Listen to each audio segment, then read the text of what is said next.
Hello friends, today I will place logo on shoebox in Photoshop. Let's start. First we put logo on box.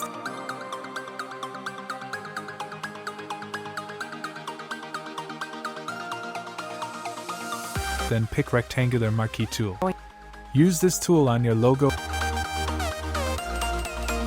and press Ctrl+X. Click on filter and again click on vanishing point. Select the place where you want to place your logo.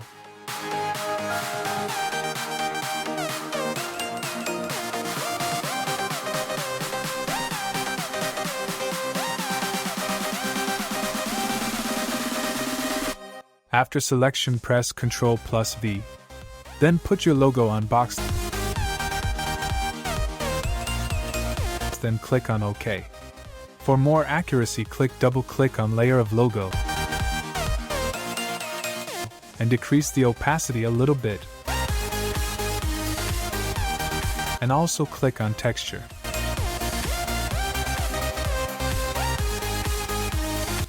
Now this is looking so perfect. After this, click on subscribe for more videos.